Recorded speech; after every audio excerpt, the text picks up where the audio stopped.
ఓం నమో వెంకటేశాయ. Welcome to my Astro Galaxy TV. నా పేరు తనీష్ నరసింహ.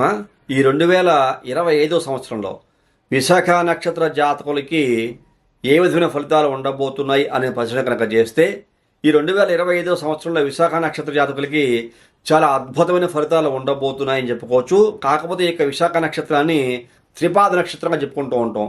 ఎందువల్ల 1, 2, 3 పాదాలేమో తులారాశిలో ఉంటే 4వ పాదం వృశ్చిక రాశిలో ఉంటుంది.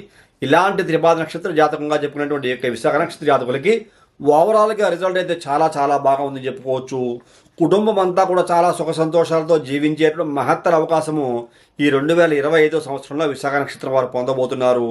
సంపూర్ణ ఆరోగ్యం, గత కొంతకాలంగా ఏదైనా అనారోగ్య సమస్యలతో బాధపడుతూ కనుక ఉంటే అవన్నీ కూడా పూర్తిగా తొలగిపోయి సంపూర్ణ ఆరోగ్యంగా ఉండే అవకాశం కనపడుతోంది. స్థిర నివాసం ఉంటుంది. అంటే ఈ సంవత్సరము గృహయోగం కనబడుతోంది. ఈ 2025 సంవత్సరంలో విశాఖ నక్షత్ర జాతకులకు ఏదైనా ఇల్లు కట్టుకుందాము, ఇల్లు కొనుక్కుందాము, అపార్ట్మెంట్ ఏదైనా ఒక ఫ్లాట్ కొనుక్కుందాము అనుకుంటే నిస్సందేహంగా ప్రయత్నం చేయొచ్చు. దానివల్ల చాలా అభివృద్ధి, అనుకోని విజయాలు కూడా మిమ్మల్ని వరించే అవకాశం లేకపోలేదు అని చెప్పుకోవచ్చు. వ్యవసాయదారులకి చాలా లాభదాయకంగా ఉండేటువంటి సంవత్సరంగా చెప్పుకోవచ్చు.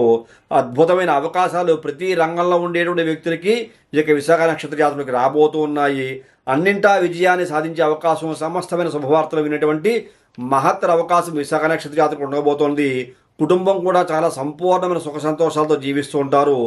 బంధుమిత్రులతో కూడా చాలా సరదాగా కాలక్షేపం చేసే అవకాశము, ఏదైనా పార్టీలకి అలాగే అనేక రకాల ఫంక్షన్లలో పాల్గొనే అవకాశం, మీకు గౌరవ మర్యాదలు వచ్చే అవకాశం కనబడుతోంది.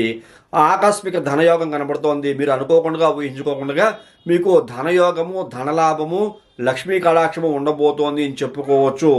ఒక గొప్ప వ్యక్తిని కలిసేటువంటి మహత్తర అవకాశము ఈ యొక్క విశాఖ నక్షత్ర జాతకులకి 2025 సంవత్సరంలో రాబోతున్నది. ఆరోగ్యం పట్ల చిన్న చిన్న విషయాల యందు జాగ్రత్త వహించాలి. పెద్ద పెద్ద అనారోగ్య సమస్యలు అయితే ఏం లేవు, కానీ ఎప్పుడైనా శిరోవేదన లాంటివి చిన్న చిన్న సమస్యలు, పని ఒత్తిడులు వచ్చే అవకాశం కూడా లేకపోలేదు. కాబట్టి ఎంతైనా జాతకం అనేది 100% ఎవరికి బాగోదు, ఎంతో కొంత సమస్య ఉంటుంది. అలాంటిది చిన్న చిన్న సమస్యలు ఆరోగ్యం పట్ల మిమ్మల్ని కొద్దిగా వేధిస్తున్న కారణం చేత తగిన పరిహారం చేసుకోవాల్సిందిగా, సరైన వైద్యం చేయించుకోవాల్సిందిగా ఆ సమయంలో మీకు మరొకసారి తెలియజేస్తూ, ఓవరాల్గా 2025 సంవత్సరంలో విశాఖ నక్షత్ర జాతకులకి 3 పూలు 6 కాయలుగా ఉండే మహత్తర అవకాశమే ఉంది అని చెప్పుకోవచ్చు. ఇలాంటి సందర్భంలో ఇబ్బంది పడుతూ ఉంటే మీ వ్యక్తిగత జాతక పరిశీలన చేయించుకుని ఏదైనా దోషాల పరిహారాలు చేయించుకుంటే మంచి భవిష్యత్తు పొందుతారని మరొకసారి తెలియజేస్తూ, తదుపరి వచ్చే కార్యక్రమంలో మరిన్ని ఆసక్తికర విషయాలు తెలియజేసుకుందాం. అంతవరకు సెలవు. నమస్కారం.